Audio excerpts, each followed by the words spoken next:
दिया, देखो मुंह सूसू कर दिया, पूरा बिगाड़ दिया। बालक फेर कंस सोई दीनो, इन तो कछु अपराध न कीनो। नहीं नहीं, क्या हुआ? दीवान जी महाराज। हमारे गुरुदेव ने हमें बताया था कि जो गर्भ अवस्था होती है वो गोलाकार होती है, कमल की पंखुड़ी भांति। इसीलिए तुम अष्टकमल बनाओ। जी महाराज। अष्टकमल बना करके हम गणित लगाते हैं कि कहीं जिस बच्चे को हमने वापस कर दिया है, कहीं यही तो हमारा काल नहीं है। सही बात है महाराज। 8 लकीर खींच दिखलाई, और गिनती में सब 8 आई। मान लीजिए कुछ समय के लिए ये देवकी की 8 संतान हैं। 8 गिनना प्रारंभ करो। अब हम गिनते हैं, मान लीजिए ये 1 है। 1 2 3 4 5 6 7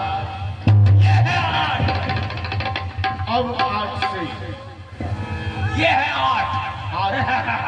ये मेरी उंगली, ये मेरी उंगली है। ये 8 मेरी उंगली है। अरे महाराज मेरी उंगली है, आपका ख्याल नहीं है।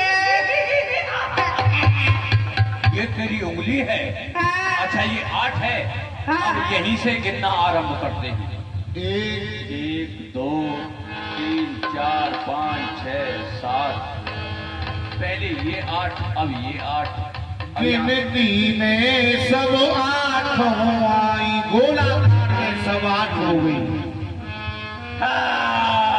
दीवान नहीं छोड़ूंगा। नहीं छोड़ूंगा। उस पुत्र को बुला करके लाओ। क्या देवताओं की गति और मति को कोई जान नहीं सकता।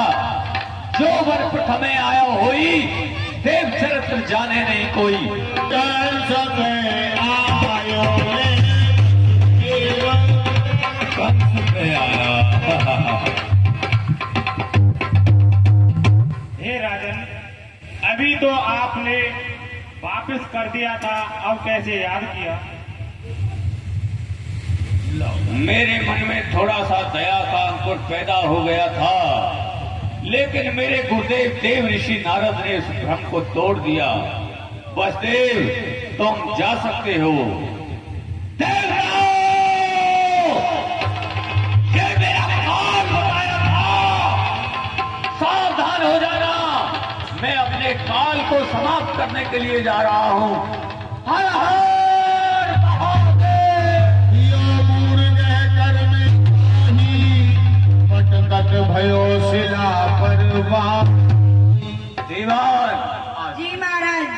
जैसे ही हमने बच्चे को समाप्त किया, तुमने अपना सर नीचे क्यों झुका लिया? महाराज अगर आप बुरा ना माने तो हम आपसे एक बात कहना चाहते हैं। कहिए। अगर तुम इन पुत्रों को हमारी जो प्रजा है उनके सामने मारोगे तो हमारी प्रजा हमारे खिलाफ हो जाएगी।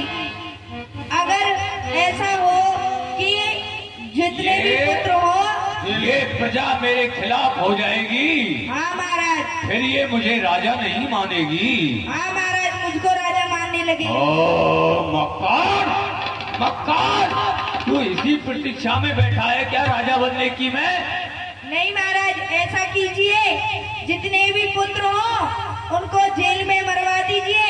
जो 8वें की बारी होगी तो अपने हाथ से उसको खुद ही समाप्त कर देना। बड़ा माइंडेड है। जीवन में पहली बार तूने अच्छी बात कही है। ये प्रजा भड़क जाएगी तो मुझे राजा नहीं मानेगी, और जब प्रजा ही नहीं होगी तो मैं किसके ऊपर राज करूंगा? जी इसलिए जल्लादों द्वारा जितने भी बच्चे हैं सबको जेलों में मरवा दिया जाए।